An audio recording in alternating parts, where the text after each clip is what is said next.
All right, let's continue looking at how to find limits or how to think about limits from a graphical perspective. All right, let's look at another function. The function is on the left, the square root of x minus 2 divided by x minus 4.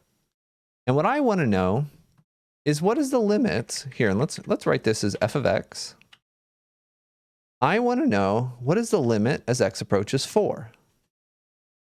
Now 4, the function's not defined at 4. If you plug in 4 here, you're going to get 0 on the top divided by 0 on the bottom. This function is not defined at 4. But what we're going to do is say, okay, when x is equal to 4, it's around here. What's the function doing? Well, from the left, as we get close to 4, what's happening?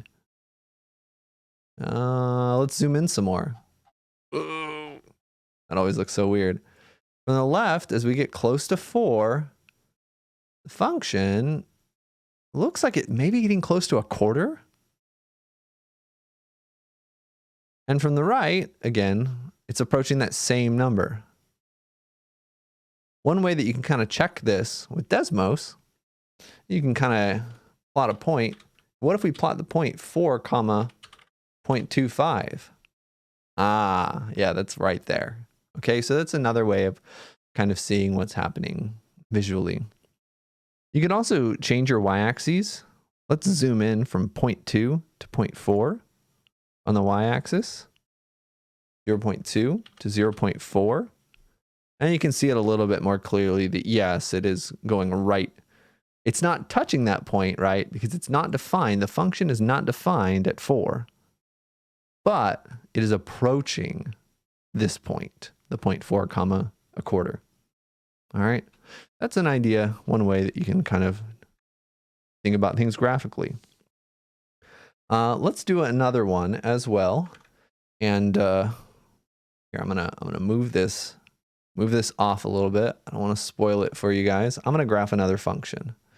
This function is going to be a piecewise function.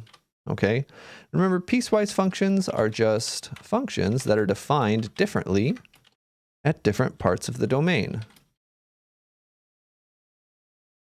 All right, so all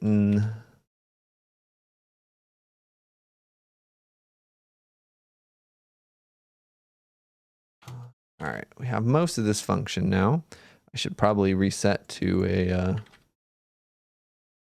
something that makes sense for the x's and the y's. All right, so let's make these the same color. Look at this function. It kind of looks like a cubic function. The thing is about this cubic function is there's a hole at -1.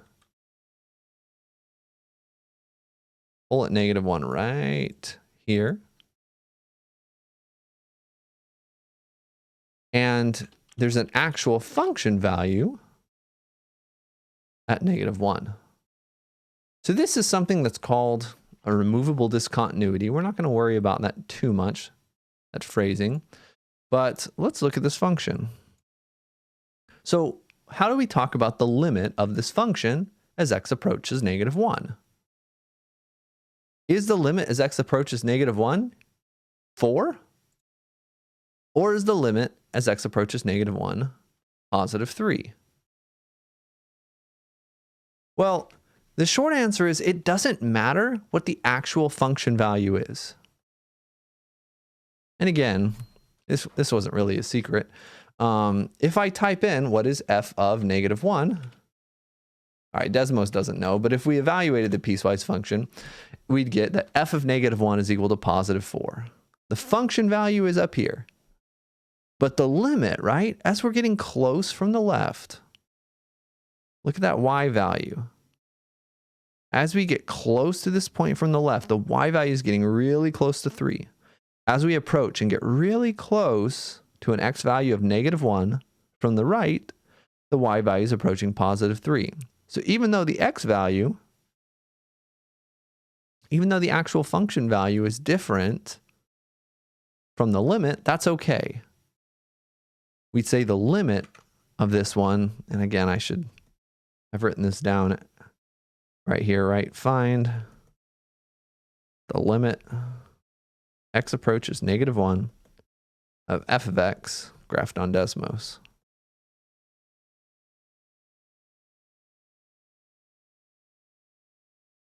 All right, so this limit is equal to this value down here. The limit is the y value of +3. Okay, it's equal to +3. It doesn't actually matter what the function value is here. Okay, so function value can be over here. The function value could be down here.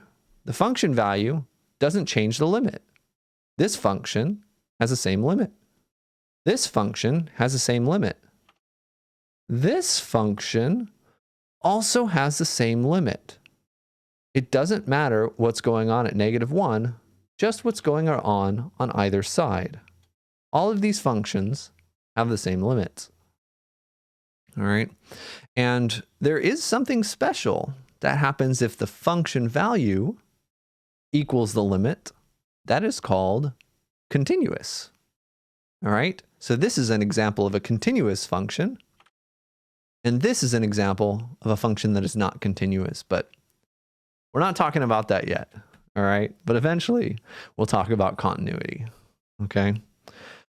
That's kind of the big thing I wanted to mention for this video. Graphically, you can plot something on Desmos and just look at the y values. As the x values are getting close to our -1, as we're approaching from the left, look at those y values. Those y values are getting really close to 3. As we approach from the left, the y values are getting really close to 3, and it doesn't matter what the function is actually defined to be at that point. What matters is what's happening on either side. And we've seen that a little bit before too. You know, if we look at the reciprocal function, right? The function value is not, let's look at the reciprocal squared function. The function is not defined at 0. You know, if I do type, what is f of 0, Desmos?